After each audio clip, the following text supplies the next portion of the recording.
अस्सलाम वालेकुम student, first year physics chapter number 3 forces and motion का। और इस वीडियो लेक्चर के अंदर हम चैप्टर 3 का आखिरी लेक्चर कवर कर रहे हैं, वो के चैप्टर 3 के न्यूमेरिकल्स हैं, जो कि हमने 3 to 7 डिस्कस करने हैं। पहले दो न्यूमेरिकल्स जो हैं वो रिड्यूस सिलेबस में नहीं आते, तो रिड्यूस सिलेबस के अकॉर्डिंग न्यूमेरिकल नंबर 3 to 7 हम इस वीडियो लेक्चर में सीखेंगे। उससे पहले कहूँगा कि चैनल पर नए हैं तो सब्सक्राइब करना है, वीडियो को लाइक करना है, फ्रेंड्स और फैलोज के साथ शेयर करना है, क्योंकि शेयरिंग इज केयरिंग। जितनी आप गुडनेस जो है वो स्प्रेड करेंगे, उतनी गुडनेस लौट कर आपकी तरफ आएगी। तो सबसे पहला न्यूमेरिकल नंबर 3 है, इसी से स्टार्ट लेंगे हम, क्योंकि मैं बता चुका पहले दो न्यूमेरिकल्स रिड्यूस सिलेबस में फिट नहीं होते। तो इसमें मैं बताया गया कि कार है जो 20 मीटर पर सेकंड स्पीड से मूव कर रही है, साथ ही हमें किलोमीटर पर आवर की स्पीड भी उससे दी। हमें इसकी ज़रूरत नहीं है क्योंकि हमें SI यूनिट्स को यूज़ करना है, तो 20 मीटर पर सेकंड जो स्पीड है वो चलेगी। अब ये कार जो है वो हिट करती है ट्री को, क्रैश करती है, और उसके बाद हमें बताया गया है कि हमने एवरेज फोर्सेस निकालनी है। किसके ऊपर एवरेज फोर्सेस? जो पैसेंजर के ऊपर जिन्होंने एक्ट किया, पैसेंजर जिसका अपना मास जो है वो 70 kg का है, उसके ऊपर लगने वाली फोर्सेस को, एवरेज फोर्सेस को हमने कैलकुलेट करना है। दो सूरतों की जो एवरेज फोर्सेस हमने निकालनी है, एक वो केस है कि जिसके अंदर पैसेंजर ने एयर बैग्स का इस्तेमाल नहीं किया जो सेफ्टी पर्पज़ के लिए होते हैं, और दूसरा वो केस है जिसके अंदर पैसेंजर ने एयर बैग्स का इस्तेमाल किया है। तो इन दोनों सूरतों में हम एवरेज फोर्सेस निकालेंगे। जब पैसेंजर ने एयर बैग का इस्तेमाल नहीं किया, तो जो टाइम, जिस फोर्स एवरेज फोर्स ने एक्ट किया, उसका जो टाइम ऑफ इम्पैक्ट है, टाइम ऑफ कांटेक्ट है, वो 2.0 मिली सेकेंड है। यहाँ पे जो m है वो मिली के लिए है, तो SI यूनिट चूँकि टाइम का सेकंड होता है, तो इसका मतलब ये हुआ कि हमें 2 मिली सेकेंड्स को कन्वर्ट करना है SI यूनिट सेकेंड्स के अंदर। इसी तरह जब पैसेंजर ने एयर बैग्स का यूज़ कर रखा है, तो तब जो फोर्स का टाइम है वो 45 मिली सेकेंड्स है, तो इसे भी हमें कन्वर्ट करना है। अब ये ना सोचिएगा कि भाई वो एक ही पैसेंजर है, क्रैश कर गया, तो पहले उसने क्रैश किया विदाउट एयर बैग्स और फिर उसने विद एयर बैग क्रैश किया, तो ऐसा नहीं है। एयर बैग्स के बगैर जो है और उसके साथ, ये दो पॉसिबल सिचुएशंस आपको दी गई हैं ताकि आप कंपैरिजन कर सकें कि कितनी एवरेज फोर्सेस लग सकती हैं। एक हाइपोथेटिकल कंडीशन है, रियलिटी की बात नहीं हो रही। तो उसके बाद जब उसने हिट किया पैसेंजर ने ट्री को जाकर, तो पैसेंजर रेस्ट पे चला गया। यहाँ से हमें पता चलेगा कि उसकी फाइनल वेलोसिटी 0 है। तो गिवन डाटा के अंदर तमाम चीज़ें हम नोट कर लेते हैं। इनिशियल वेलोसिटी को VI से डिनोट करेंगे, 20 मीटर पर सेकंड है। फाइनल वेलोसिटी VF, चूँकि पैसेंजर रेस्ट के ऊपर आ गया हिट करने के बाद, तो फाइनल वेलोसिटी 0 मीटर पर सेकंड। हमें पैसेंजर का मास बताया गया, m से डिनोट करेंगे 70 kg, और विद आउट एयर बैग जो टाइम ऑफ इम्पैक्ट है उसको डेल्टा T1 कहेंगे। ये 2 मीटर पर सेकंड का टाइम है, 2 मिली सेकेंड्स का, मैंने गलती से मीटर पर सेकंड बोल दिया, 2 मिली सेकेंड्स। अब हमें इसे SI यूनिट के अंदर कन्वर्ट करना है, तो मिली की वैल्यू पुट कर देंगे, m हटाएंगे और उसकी जगह 10⁻³ लिख देंगे, तो 2 × 10⁻³ सेकंड्स हमारे पास कन्वर्टेड आंसर हो गया। इसी तरह से जो टाइम ऑफ इम्पैक्ट है सेकंड एवरेज फोर्स का, वो डेल्टा T2 से हम डिनोट करेंगे, और वो 45 मिली सेकंड है, उसे भी हमने SI यूनिट सेकंड में कन्वर्ट करना है, तो मिली की जगह उसकी वैल्यू 10⁻³ लिख देंगे, तो सेकंड में कन्वर्जन हो जाएगी। टू फाइंड की हेडिंग के अंदर नोट कर लेते हैं कि क्या चीज़ें फाइंड करनी है। एवरेज फोर्स पैसेंजर के ऊपर जो लगी विदाउट एयर बैग्स F1 कह देते हैं, और पैसेंजर के ऊपर जो एवरेज फोर्स लगी विद एयर बैग्स उसको F2 कह देते हैं। तो चलें सोल्यूशन में जाते हैं। अगर हम न्यूटन का जो लॉ है, Newton second law, in terms of momentum उसकी बात करें, तो हमें कहता है कि rate of change of momentum is equal to the force. तो rate of change of momentum तो होता है डेल्टा P। चूँकि रेट की बात हो रही है, तो डेल्टा T से उसको डिवाइड कर देंगे, तो delta P divide by delta T, rate of change of momentum equal to force. अच्छा, यहाँ पे अब ज़रा गौर फरमाएं, तो हमें F जो है वो कैलकुलेट करना है। दो सूरतों में डेल्टा T दोनों कंडीशंस का हमें गिवन है, लेकिन P जो है वो हमें अननोन है। तुम्हारा पहला काम क्या होगा कि delta P change in momentum calculate करना, ताकि हम एवरेज फोर्सेस कैलकुलेट कर सकें। तो चलें चेंज इन मोमेंटम कैलकुलेट करते हैं। चेंज इन मोमेंटम होता है final momentum minus initial momentum. अब फाइनल मोमेंटम PF मोमेंटम होता है product of mass and velocity, तो फाइनल मोमेंटम के लिए हम फाइनल वेलोसिटी को मास से मल्टीप्लाई कर देंगे, माइनस इनिशियल वेलोसिटी के लिए हम m वी आई कर देंगे। तो चले अब हमारा काम है कि राइट हैंड साइड पे वैल्यूज़ पुट करें। तो एम की वैल्यू जो है वो 70 kg पुट होगी। फाइनल वेलोसिटी जो है वो 0 है क्योंकि पैसेंजर क्रैश के बाद रेस्ट पे चला गया। बीच में फार्मूले का माइनस है, अगेन एम की वैल्यू पुट कर दी 70 kg और जो इनिशियल वेलोसिटी गिवन है 20 मीटर पर सेकंड उसकी वैल्यू पुट कर दी। अब जो भी नंबर 0 से मल्टीप्लाई वो 0 हो जाता था, 70 इंटू 0 हो गया, फार्मूले का माइनस है और फिर 70 इंटू 20 आप करें तो 1400 और यूनिट्स देखें तो किलोग्राम मीटर पर सेकंड। अब 0 में से माइनस 1400 आप करें तो रिजल्ट जो है आपके पास माइनस में आएगा। तो डेल्टा पी जो कि चेंज इन मोमेंटम है माइनस 1400 किलोग्राम मीटर पर सेकंड निकला। लेकिन ये हमें नहीं निकालना, हमें निकालना है एवरेज फोर्सेस। तो इसकी मदद से एवरेज फोर्सेस निकालेंगे। तो पहले average force on the passenger without air bags निकाल लेते हैं। अब हम न्यूटन का जो फार्मूला है Newton's second law in terms of momentum वो फार्मूला पुट करेंगे जो हमें कहता है कि force is equal to rate of change of momentum. वो हमने फार्मूला लिखा, वैल्यूज़ पुट की हमने। लेकिन उससे पहले एवरेज फोर्स इसको F1 कहेंगे कि विदाउट एयर बैग है, जो ऊपर हमने गिवन डाटा के अंदर इसको नोट किया, डिनोट किया।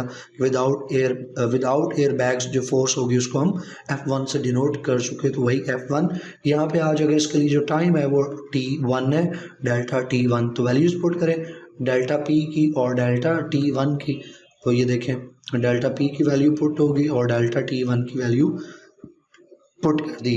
अब आप क्या करो कि 1400 को 2 से डिवाइड कर दो, तो 2 7 से 14 होता है, तो ऊपर आगे 7 7 2 0 आ गए, तो -700।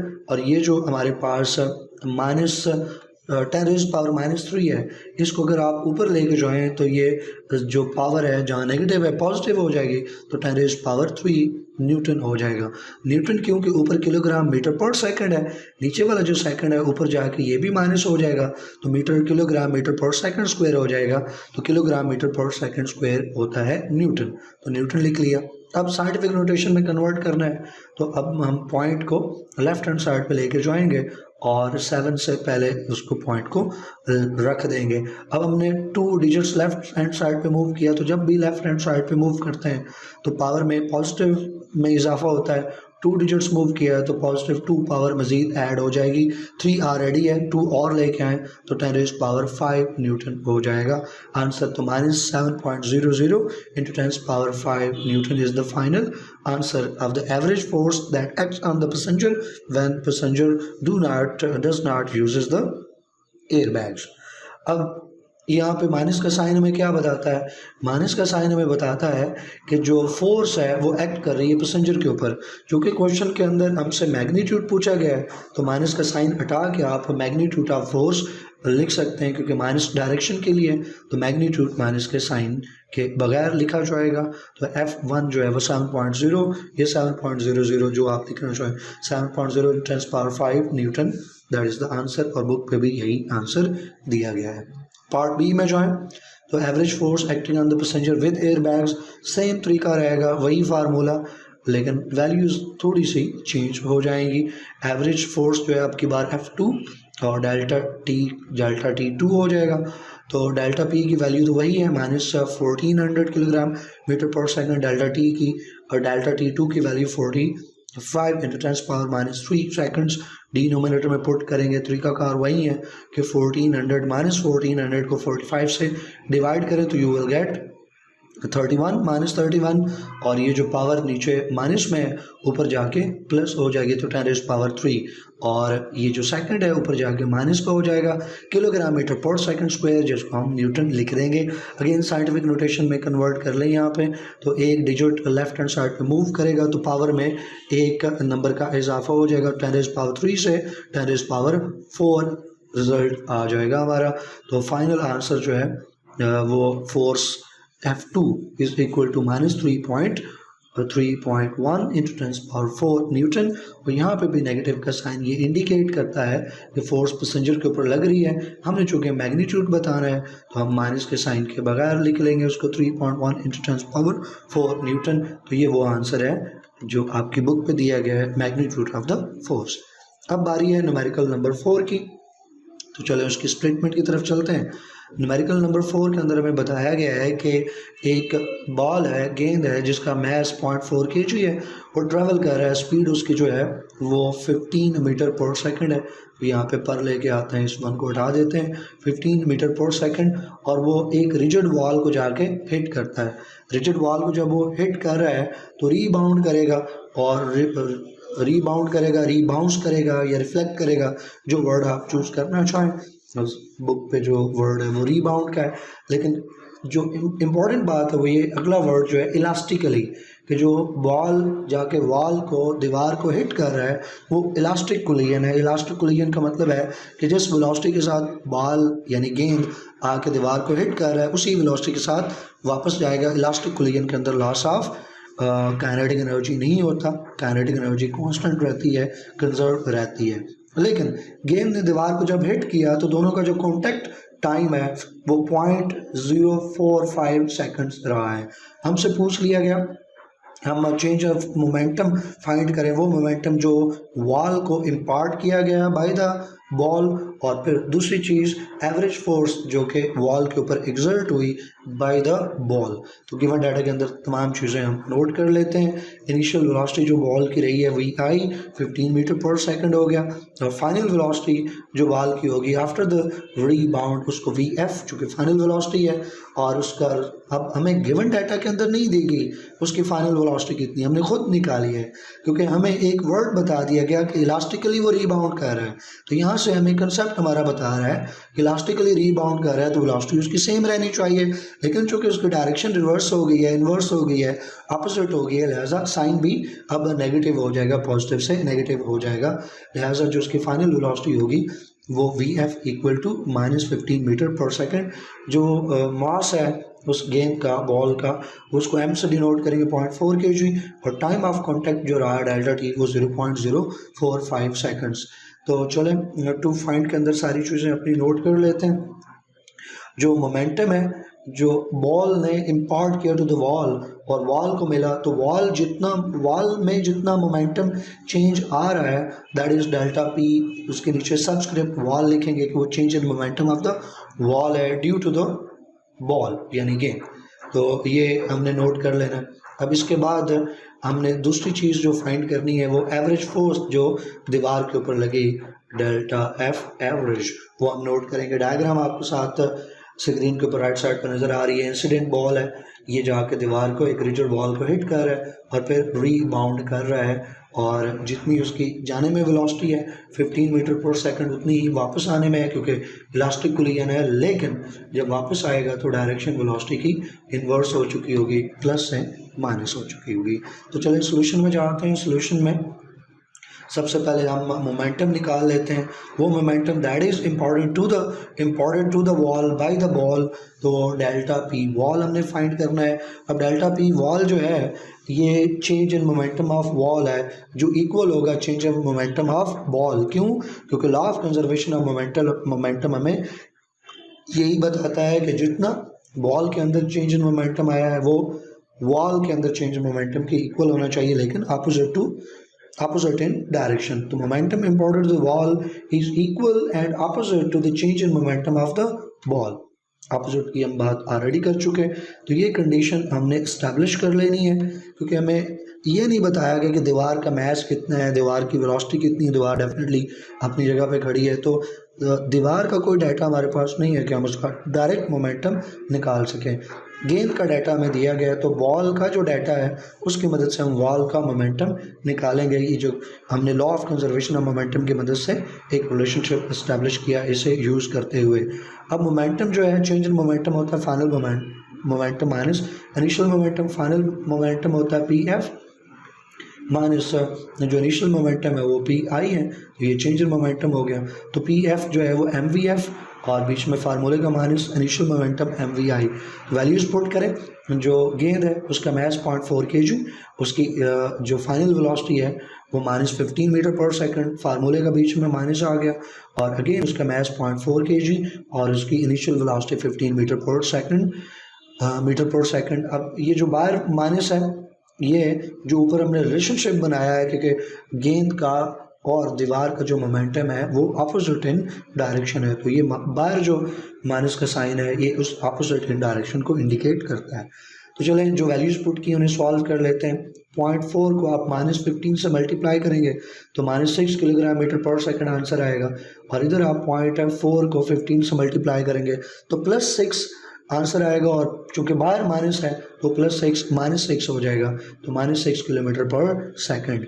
अब एक -6 है, एक और -6 है, तो दो मिलके -12 हो गए, और ब्रैकेट के अंदर -12 किलोग्राम मीटर पर सेकंड स्क्वायर, और ब्रैकेट के बाहर चूँकि माइनस चलता आ रहा है, ब्रैकेट के अंदर -1 बाहर है, माइनस इंटू माइनस प्लस हो जाएगा, तो फाइनल रिजल्ट हमारा जो है वो 12 किलोग्राम मीटर पर second change in momentum of the wall, या momentum imported to the wall delta P. Next part जो है वो एवरेज फोर्स निकालना है, जो वॉल के ऊपर जिस एवरेज फोर्स ने एक्ट किया for very short interval of time. तो rate of change of momentum equal to force होता है, वही फार्मूला हम यूज़ करेंगे। अब इस फार्मूले के अंदर हमने वैल्यूज़ पुट कर देनी है। डेल्टा पी हमने कैलकुलेट किया अभी अभी, वो आ गया, और डेल्टा टी हमें गिवन डाटा के अंदर गिवन है, तो 12 डिवाइडेड बाई 0.045 सेकंड्स, इसका रिजल्ट निकालें तो 266.7 न्यूटन आता है। ये सेकंड ऊपर चला जाएगा तो ये भी माइनस हो जाएगा, किलोग्राम मीटर पर second square, that is equal to newton. तो ये एवरेज फोर्स आ गई हमारे पास। ये भी वही आंसर है जो बुक पे दिया गया है। यहाँ तक जो हमने आंसर्स निकाले हैं वो बुक से मैच करते हैं, बुक पे वही आंसर है, लेकिन इसके बाद जो न्यूमेरिकल प्रॉब्लम्स हम सॉल्व कर रहे हैं तो यहाँ आपको स्क्रीन पे जो मैं सॉल्यूशंस दूंगा उनमें आंसर थोड़े बहुत बुक से वेरी करेंगे, डिफरेंट होंगे। उसकी वजह यह है कि बुक के ऊपर बहुत सारी टाइपिंग मिस्टेक्स हैं, और उन्हीं इस चैप्टर 3 के भी जो आंसर्स हैं न्यूमेरिकल के, वहाँ पे भी मिस्टेक्स जो हैं वो मौजूद हैं। तो आपकी मर्ज़ी है, आप ब्लाइंडली अगर बुक के आंसर्स को फॉलो करना चाहें तो क्या कह सकते हैं, आपकी मर्ज़ी। लेकिन मैं आपको रिकमेंड करूँगा कि आपने फार्मूला पुट किया, उसमें वैल्यूज़ पुट की, कैलकुलेटर ने आपको सही आंसर बताया, तो जो कैलकुलेटर ने आपको आंसर बताया आपने ख़ुद निकाला, तो आप उस पर कॉन्फिडेंट रहें और उसको यूज़ करें, ना कि बुक पे जो गलत आंसर दिया गया है उसको फॉलो करें। तो न्यूमेरिकल नंबर 5 की तरफ चलते हैं। तो न्यूमेरिकल नंबर 5 में हमें बताया गया कि एक बॉल है जिसका मास 0.6 kg है, ट्रैवल कर रहा है 9 मीटर पर सेकंड की स्पीड से राइट साइड पे। अब राइट साइड पे जा रहा है तो इसकी वेलोसिटी जो हमने लेनी है वो पॉजिटिव लेनी है, क्योंकि राइट साइड पे जो स्पीड है वेलोसिटी हम वो पॉजिटिव ले रहे हैं। तो वेलोसिटी कहेंगे तो ज़्यादा अच्छा है, लेकिन स्ट्रेट लाइन के अंदर आप स्ट्रेट लाइन में, लीनियर लाइन में स्पीड और वेलोसिटी इक्वल होते हैं, इनमें कोई फ़र्क नहीं होता, लेकिन बाकी लाइंस के अंदर इनमें डिफरेंस होता है। तो स्ट्रेट लाइन के लिए आप स्पीड और वेलोसिटी में जो चाहें वर्ड चूज़ कर सकते हैं। तो बहरहाल राइट साइड पे हम पॉजिटिव लेंगे, और ये जो बॉल है ये हेड ऑन कोलिजन करता है, यानी आमने सामने कोलाइड करता है बिल्कुल। एक बॉल यहाँ पे है तो दूसरा बॉल उसके सामने है, ये हेड ऑन कोलिजन होती है।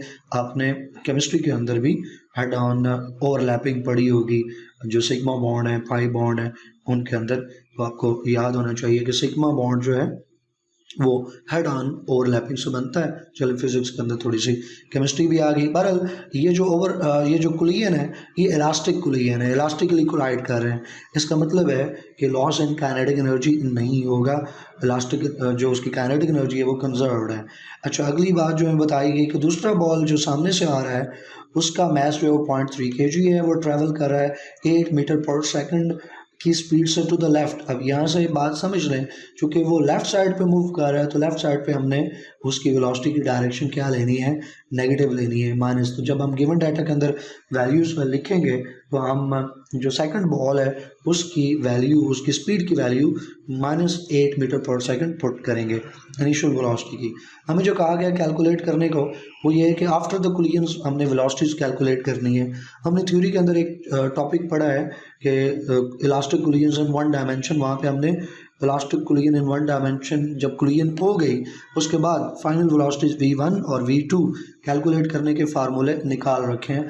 अगर आपको फार्मूले आते हैं तो माशाल्लाह सुभान अल्लाह, नहीं आते तो जाके उन्हें लाजमी याद करें कि फार्मूला आता होगा तो न्यूमेरिकल आप सॉल्व कर सकेंगे, उसके बाद आप कैलकुलेटर यूज़ करें। लेकिन फार्मूले ही नहीं आता तो वैल्यूज़ कहाँ आप पुट करेंगे। गिवन डाटा के अंदर चले वैल्यूज लिख लेते हैं। Mass of first ball m1 उसको क्या देते हैं 0.6 kg, सेकंड बॉल का मैस m2 0.3 kg। इस तरह फर्स्ट बॉल की जो वेलोसिटी है बिफोर कुलियन, आपको याद रहना चाहिए कि बिफोर जो कुलियन है, बिफोर कुलियन जो वेलोसिटी उसको हम u से डिनोट करते हैं। u से डिनोट किया है तो चूंकि वो फर्स्ट बॉल की वेलोसिटी है तो u1 9 मीटर पर सेकंड, ये हमने वैल्यू पॉजिटिव ली है क्योंकि वो राइट साइड पे जा रहा था। फिर जो सेकंड बॉल है उसकी वेलोसिटी हम u2 से डिनोट करेंगे और हमें बुक में डाटा के अंदर जो वैल्यू ऊपर देखे ना 8 मीटर पर सेकंड है, लेकिन यहाँ पे हम क्या लिख रहे हैं -8 मीटर पर सेकंड, क्योंकि हमें लफ्ज़ों में स्टेटमेंट में बताया गया है कि वो मूविंग टुवर्ड्स लेफ्ट है, तो इसलिए हम इसकी वैल्यू नेगेटिव पुट कर रहे हैं -8 मीटर पर सेकंड। टू फाइंड में जो है तो हमें दो चीज़ें फाइंड करनी है। फर्स्ट बॉल जो है बॉल 1 उसकी वेलोसिटी आफ्टर द कुलियन v1 और सेकंड बॉल की वेलोसिटी आफ्टर द कुलियन v2। बहुत सिंपल सा इसका कंसेप्ट है। तो सॉल्यूशन में सबसे पहले डायग्राम बनाना चाहें तो अच्छी बात है, ना बनाना चाहें तो भी आपकी मर्ज़ी है। बिफोर कुलियन एंड आफ्टर कुलियन, तो ये राइट हैंड साइड पर जा रहा है, यहाँ पे कुलियन हुई और ये लेफ्ट हैंड साइड पे जा रहा है कुलियन हुई। यहाँ इसकी वेलोसिटी u2 नहीं है m1 की, बिफोर कुलियन u1 होनी चाहिए वेलोसिटी। और फिर यहाँ पे डायरेक्शन जो है, अगर इसके नीचे एक और डायग्राम बनाना चाहें तो u को आप इन्वर्स कर लें, क्योंकि ये तो वही बात है, जो ऊपर है वही नीचे डायग्राम आ गई, कॉपी पेस्ट आ गया। लेकिन नीचे आफ्टर द कुलियन वाली डायग्राम का एक हिस्सा अलग बना लें, उसके अंदर आप इसकी जो एरो है वो अपोजिट कर लेंगे। m1 जो है वो पहले राइट साइड पे जा रहा था, अब वो लेफ़्ट साइड पे हो जाएगा, और m2 जो पहले लेफ़्ट साइड पे जा रहा था अब वो राइट साइड पे चला जाएगा। m2 की डायरेक्शन रिवर्स हो जाएगी, m2 अब जो लेफ़्ट पे था अब राइट पे हो जाएगा, और m1 जो पहले राइट पे था वो m1 अब लेफ़्ट पे चला जाएगा। और आगे जब हम वैल्यूज़ निकालेंगे तो वहाँ पे भी ये चीज़ प्रूव हो जाएगी। लेकिन आप अगर डायग्राम बनाना चाहें तो एक नीचे एक थर्ड रो बना लें जिसमें डायरेक्शन का रिवर्सल भी शो करवा दें। तो चलें कैलकुलेशन ऑफ v1 की तरफ चलते हैं। बहुत आसान है, बस आपको v1 का फार्मूला याद रखना है और उसको पुट कर देना है, फिर उसमें वैल्यूज़ पुट कर दें। तो फार्मूले में वैल्यूज़ पुट करें, m1 की वैल्यू 0.6, m2 की वैल्यू 0.3, बीच में फार्मूले में चूँकि माइनस है तो यहाँ पे भी माइनस, नीचे दोनों m1 और m2 ऐड हो जाएंगे, और ये u1 की वैल्यू और फिर फार्मूले का बीच में प्लस है वो आ गया, और फार्मूले का 2 है, और m2 की वैल्यू 0.3, नीचे m1 और m2 ऐड हो जाएंगे, और u2 की वैल्यू जो -8 मीटर पर सेकंड है वो पुट कर दी। ऊपर आप माइनस करें 0.6 में से 0.3 निकालें तो 0.3 रह गया, और नीचे ऐड करें तो 0.9, और ये u1 की वैल्यू उसी तरह फार्मूले का प्लस है वो अपनी जगह पे आएगा। 2 को 0.3 से मल्टीप्लाई करें 0.6, नीचे ऐड किया 0.9, और साथ u2 उसी तरह से आ गई। अब आप क्या करोगे 0.3 को 9 से मल्टीप्लाई कर दो, जो आंसर आए उसको 0.9 से डिवाइड करें तो रिजल्ट इज़ 3 मीटर पर सेकंड। फार्मूले का प्लस अपनी जगह पे आ गया। इधर देखें चूँकि u2 जो है वो माइनस में है, लिहाजा ये प्लस और इस माइनस को आप मल्टीप्लाई करें तो रिजल्ट जो है वो माइनस में आएगा। दूसरे लफ्ज़ों में आप इसको यूँ देख लें कि ये जो दो टर्म्स हैं, बल्कि दो फैक्टर्स हैं जो मल्टीप्लाई हो रहे हैं, इसमें से चूँकि u2 माइनस की है तो रिजल्ट जो है माइनस में आएगा, तो -5.3 मीटर पर सेकंड। अब एक माइनस जो है वो एक फार्मूले के बाहर जो है, सॉरी ब्रैकेट के बाहर जो फार्मूले का प्लस वो मौजूद है, तो बाहर प्लस है अंदर माइनस है, प्लस इंटू माइनस माइनस हो गया, और -5.3 से 3 आप निकाल दें तो पीछे माइनस का 2.3 बच जाएगा। यहाँ पे माइनस नहीं लिखा हुआ, हमें यहाँ पे माइनस लिखना है, तो रिजल्ट जो निकलेगा वो -2.3 मीटर पर सेकंड निकलेगा। और जो माइनस का साइन है यहाँ पे, ये नेगेटिव साइन हमें इंडिकेट करता है कि सेकंड बॉल की जो वेलोसिटी जो डायरेक्शन है वो लेफ़्ट साइड पे है आफ्टर द कुलियन। ठीक है, पहले वो फर्स्ट बॉल किधर जा रहा था, फर्स्ट बॉल जो है वो राइट साइड पे जा रहा था, लेकिन अब आफ्टर द कुलियन फर्स्ट बॉल किधर जा रहा है, लेफ़्ट साइड पे जा रहा है। यहाँ पे सेकंड बॉल नहीं होना चाहिए, चूँकि हमने फर्स्ट बॉल की वेलोसिटी निकाली है, तो ये भी टाइपिंग मिस्टेक है, it should not be second. यहाँ पे क्या होना चाहिए, फर्स्ट बॉल। यहाँ पे लिख लेते हैं फर्स्ट बॉल, कहीं के अगर टाइपिंग मिस्टेक आ जाती तो जो करेक्ट कर लिया हमने। v1 जो है वो m1 की बात हो रही है, m1 जो है वो अपनी डायरेक्शन रिवर्स कर चुका है आफ्टर द कुलियन। नेक्स्ट हम चले तो कैलकुलेशन करनी है हमने v2 की, उसके लिए हमें v2 का फार्मूला जो है वो इस्तेमाल करना है। v2 का फार्मूला लिखा और इसमें वैल्यूज़ पुट कर देनी है। तो 2 फार्मूले का आ गया, m1 की वैल्यू पुट की, नीचे m1 प्लस m2 u1 की वैल्यू आ गई, फार्मूले का माइनस का साइन नेगेटिव, और ऊपर m1 की वैल्यू 0.6, m2 की वैल्यू 0.3 और नीचे m1 m2 ऐड हो जाएंगे और u2 की वैल्यू उसी तरह -8। अब उसी तरह कैलकुलेट कर लें, न्यूमिनेटर में 2 इंटू 0.6 1.2 kg और नीचे इनको ऐड किया तो 0.9 और ये वैल्यू u1 की उसी तरह आ गई। अब गौर करें, ऊपर यहाँ पे फार्मूले का माइनस मौजूद है, यहाँ पे प्लस आ गया है, तो माइनस से प्लस कैसे आ गया, ये हमने कोई अपनी मर्जी से नहीं किया, बल्कि अगर आप गौर फरमाएं तो यहाँ पे ये माइनस वाली टर्म इधर से ये -8 है, तो माइनस इंटू माइनस प्लस हो जाएगा, तो ये माइनस इंटू माइनस हमने प्लस किया, क्योंकि ये माइनस हम इधर आगे प्लस कर चुके हैं, तो अब 8 जो है वो माइनस लिखने की ज़रूरत नहीं है, 8 पॉजिटिव के साथ आएगा 8 मीटर पर सेकंड, और ऊपर जो 0.6 में से 0.3 निकाल दें तो 0.3 आंसर आना चाहिए। यहाँ पे भी 3 लिखा हुआ है तो टाइपिंग मिस्टेक है, चलें इसको करेक्ट कर लेते हैं, इट शुड बी 0.3 kg और नीचे इनको ऐड करें 0.6 और 0.3 तो ये 0.9 kg हो गया। अब आपको क्या करना है कि उसी तरह 1.2 को 9 से मल्टीप्लाई करें और 0.9 से डिवाइड करें तो आंसर आ जाएगा 12 मीटर पर सेकंड, और इधर आप 0.3 को 8 से मल्टीप्लाई करें, जो आंसर है उसको 0.9 से डिवाइड करें तो यू विल गेट 2.67 मीटर पर सेकंड, दोनों को ऐड करें तो रिजल्ट जो है पॉजिटिव में आएगा 14.67 मीटर पर सेकंड v2 की वैल्यू। अब यहाँ पे जो पॉजिटिव साइन है, पॉजिटिव साइन इंडिकेट करता है कि जो सेकंड बॉल है अब उसकी डायरेक्शन राइट साइड पे होगी आफ्टर द कोलिजन, पहले वो लेफ्ट साइड पे आ रहा था लेकिन कोलाइड करने के बाद वो राइट साइड पे चला गया। आई होप कि ये आपको समझ आया होगा। अब इसके आंसर अगर आप बुक पे देखें तो उसने लेफ्ट को राइट बनाया हुआ है, राइट को लेफ्ट बनाया हुआ है, डायरेक्शन उसने सही नहीं लिखी। बाकी जो नंबर्स हैं, नंबर्स में तो इतना फ़र्क नहीं है, लेकिन डायरेक्शन जो है वो बुक पे गलत दी गई है। नेक्स्ट हम चलते हैं न्यूमेरिकल 6 की तरफ। न्यूमेरिकल नंबर 6 में हमें बताया गया कि एक वेडिंग के अंदर एक बुलेट फायर किया गया जिसकी इनिशियल वेलोसिटी 500 मीटर पर सेकंड है, जिस एंगल पे फायर किया गया वो 60 डिग्री का है, AK-47 राइफल यूज़ की गई। अच्छा, भी बड़ी बात है, कोई मसला नहीं, हमें इस AK-47 राइफ़ल को तो अपने सोल्यूशन में यूज़ ही नहीं करना, तो हमें पता हो या ना पता हो इससे कोई फ़र्क नहीं पड़ता। हमें जो चीज़ें कैलकुलेट करनी है वो बुलेट का राइज़ यानी उसकी हाइट मालूम करनी है, जितना टाइम उसे ग्राउंड के ऊपर नीचे आने में लगा यानी टाइम ऑफ फ्लाइट हमें उसका फाइंड करना है, और how far it would go यानी हमने उसकी रेंज फाइंड करनी है। तो हाइट भी फाइंड करनी है, रेंज भी और टाइम भी। इसके लिए पहले हम डाटा नोट कर लेते हैं। गिवन डाटा में एंगल जो हमें बताया गया angle theta 60 degree, initial velocity V naught कह देंगे उसको, और वो 500 मीटर पर सेकंड है। तीनों चीज़ें हमें मालूम करनी है एक प्रोजेक्टाइल मोशन के लिए, वो maximum height, time of flight और हॉरिजॉन्टल रेंज आर। तो सोल्यूशन में चलते हैं। इंतहाई सिंपल सा ये क्वेश्चन है और सिंपल सा इसका सोल्यूशन है, बस आपको फार्मूलाज आते हो तो फिर कोई गड़बड़ नहीं होने वाली। तो आप हाइट का फार्मूला लिखें, उसमें वैल्यूज पुट करें। तो वी की वैल्यू हमने यहाँ पे पुट कर ली 500 मीटर पर सेकंड स्क्वायर, वी का चूँकि स्क्वायर है तो यहाँ वैल्यू पुट करने के बाद भी स्क्वायर रखेंगे। आमतौर पे बच्चे जल्दी में स्क्वायर लगाना भूल जाते हैं जिससे आंसर गलत आ जाता है।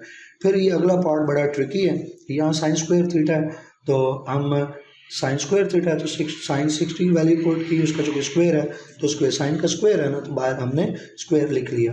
अब बच्चे क्या करते हैं, गलती ये करते हैं कि वो अब इसको 60 का स्क्वायर लेंगे और उसको 3600 बना देंगे, लेकिन ज़रा सोचो कि क्या 3600 डिग्रीज होते हैं? टोटल डिग्रीज जो हैं वो तो 360 होते हैं, तो 3600 कहाँ से आ गए?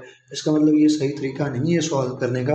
सही तरीका फिर क्या है, आपने कैलकुलेटर पकड़ना है और उसके ऊपर राउंड ब्रैकेट स्टार्ट प्रेस कर देनी है, उसके बाद आपने साइन प्रेस करना है, साइन का बटन प्रेस कर दिया, उसके बाद आप 60 प्रेस करें, 60 प्रेस करने के बाद आप राउंड ब्रैकेट क्लोज कर दें, फिर आप स्क्वायर वाला जो बटन है उसको प्रेस करें, इक्वल का बटन प्रेस करें, तो आपके पास जो आंसर आएगा स्क्रीन के ऊपर 0.749 समथिंग आएगा, उसको राउंड ऑफ करें तो 0.75, तो इस पूरे का आंसर 0.75। इसको सॉल्व किया, इधर 500 का आप स्क्वायर लें तो 5 इंटू 5 25 हो जाएगा, यहाँ पे 2 जीरो हैं तो स्क्वायर होने के बाद 4 जीरो हो जाएंगे, ये सिंपल। फिर मीटर पर सेकंड स्क्वायर लेने के बाद मीटर स्क्वायर पर सेकंड स्क्वायर हो जाएगा, और नीचे डिनोमिनेटर में 2 को 9.8 से मल्टीप्लाई करें तो 19.6 मीटर पर सेकंड स्क्वायर। अब आप न्यूमिनेटर में दोनों नंबर्स को आपस में मल्टीप्लाई कर दें तो 187,500 मीटर स्क्वायर पर सेकंड स्क्वायर, और नीचे भी मीटर पर सेकंड, नीचे मीटर स्क्वायर पर सेकंड स्क्वायर है। तो यहाँ पे देखिए कौन कौन सी चीज़ें कैंसिल हो सकती हैं। सेकंड स्क्वायर से कैंसिल हो गया, ऊपर 2 मीटर है नीचे 1 है, तो ये मीटर ऊपर से 2 मीटर में से 1 मीटर के साथ कैंसिल, तो 1 मीटर बच गया। और 187,500 को आप 19.6 से डिवाइड करें तो you will get 9566 metre. 9,566 metre is the answer. अब बुक पे जाके इसकी हाइट चेक करें तो उसने 9560 मीटर लिखी है। आप अब कैलकुलेटर से चेक करके मुझे बताएं क्या 9560 आती है अगर इन्हीं वैल्यूज़ को हम इस्तेमाल करें। तो नहीं आती। जब आप कैलकुलेटर के ऊपर इसको सॉल्व करोगे तो आपको पता चलेगा। तो यहाँ पे मिस्टेक है, बुक में 9560 लिखा है, 9566 होना चाहिए। उसके बाद टाइम ऑफ फ्लाइट की बात करें, टी जो हमने कैलकुलेट करना है, फार्मूला पुट करेंगे और T equal to 2v0 sin theta by G, और इसमें वैल्यूज़ पुट कर देंगे। ये फार्मूले का 2 आ गया, ये इनिशियल वेलोसिटी की वैल्यू, और ये sin 60, और नीचे जी की वैल्यू 9.8 मीटर पर सेकंड स्क्वायर। अब 2 को 500 से मल्टीप्लाई करें तो ये 1000 हो गया सीधा सीधा। sin 60 जो है वो 0.866 है। तो अब आप क्या कर लो कि मीटर से कैंसिल, और ऊपर 1 सेकंड है, नीचे 2 सेकंड है कैंसिल, नीचे माइनस का 1 सेकंड बच गया जो ऊपर जाके प्लस का सेकंड बन जाना है बाद में। तो 1000 को 0.866 से मल्टीप्लाई करें तो यू विल गेट 866। इसको 9.8 से डिवाइड करें तो 88.3, और ये जो नीचे पर सेकंड है ऊपर जाके पॉजिटिव का सेकंड हो जाएगा। तो टाइम हमारे पास 88.3 सेकंड्स आंसर आया। नेक्स्ट मूव करते हैं हॉरिजॉन्टल रेंज के ऊपर। आर जो हमें कैलकुलेट करना है उसके लिए आर का फार्मूला पुट करेंगे और इसमें वैल्यूज़ लगा देनी है। अब वी की वैल्यू जो है वो पुट कर दी, 500 स्क्वायर है तो स्क्वायर रहेगा अपनी जगह पर साइन 2 थीटा, तो साइन पे फार्मूले का 2 फिर थीटा की वैल्यू पुट कर दी 60 डिग्री, और नीचे जी की वैल्यू 9.8। अब आप क्या करो कि ये जो 2 है, 2 को 60 से मल्टीप्लाई करो, तो 2 को जब आप 60 से मल्टीप्लाई करोगे तो 120 बन जाएगा, और साइन 120 जब आप फाइंड करेंगे तो 0.866 आता है। और इसको जब आप इधर आप 500 का स्क्वायर सॉल्व करेंगे तो 5 × 5 25, 2 0 हैं तो स्क्वायर के बाद 4 0 हो जाएंगे, मीटर स्क्वायर पर सेकंड स्क्वायर हो जाएगा। तो ऊपर 2 मीटर, नीचे से 1 मीटर के साथ कैंसिल, दोनों सेकंड यहाँ पे दोनों सेकंड के साथ कैंसिल हो गए। तो आप न्यूमिनेटर में दोनों नंबर्स को हम मल्टीप्लाई करें तो 216,500 मीटर, 9.8 से डिवाइड करें तो 22092 मीटर इज़ द आंसर। तो यहाँ पे भी अगर आप बुक पे देखें तो रेंज का भी आंसर बुक पे और दिया गया हमारा और आ रहा है, लेकिन आपने अपने डाटा को फॉलो करना है। जो वैल्यूज़ आपने फार्मूला में पुट की और वहाँ से आपने अपने कैलकुलेटर से रिजल्ट निकाला, आपको उसमें कॉन्फिडेंस होना चाहिए, ना कि लास्ट के ऊपर हम न्यूमेरिकल नंबर 7 की बात करेंगे। यहाँ में बताया गया एक स्टोन है जिसका मैथ 32 ग्राम्स है। तो यहीं पे आप समझ जाओ जो कि मैथ ग्राम में है तो हमें इसे किससे कन्वर्ट करना पड़ेगा, SI यूनिट kg में कन्वर्ट करना पड़ेगा। तो ये कन्वर्जन जहन में रखिएगा। फिर वेलोसिटी उसकी 50 मीटर पर सेकंड है। जिस एंगल के ऊपर उसे फायर किया गया, या जो उसका एंगल, वो जो एंगल बना रहा है वो 30 डिग्री का एंगल है, ये हमने नोट कर लिया। 30 डिग्री एंगल एलिवेशन उसको मिली है। एलिवेशन का मतलब ऊपर बढ़ना, रेस करना, राइज करना, ऊपर जाना।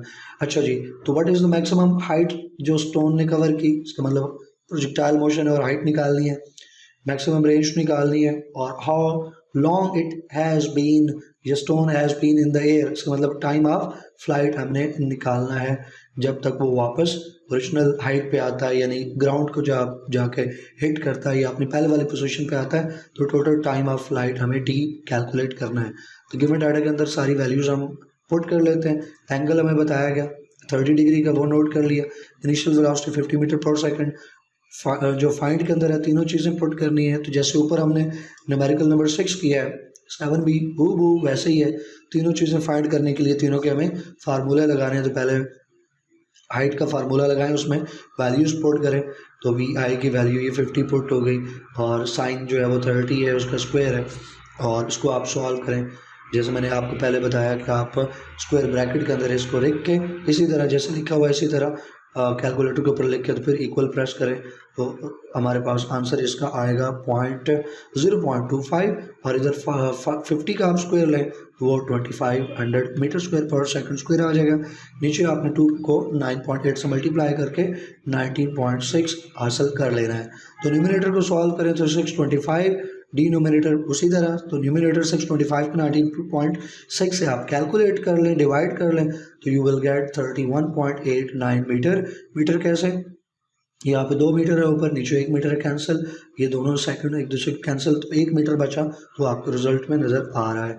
लास्ट के ऊपर हॉरिजॉन्टल रेंज की हमने बात करनी है, फार्मूला, अच्छा ये लास्ट नहीं है, सेकंड पार्ट है। तो फार्मूला लगा लेते हैं हम रेंज का, उसमें वैल्यूज पुट कर लेते हैं। वी की वैल्यू हमने पुट कर ली 50 और साइन अपनी जगह पर आएगा, 2 अपनी जगह पर आएगा, थीटा की वैल्यू 30 आ गई।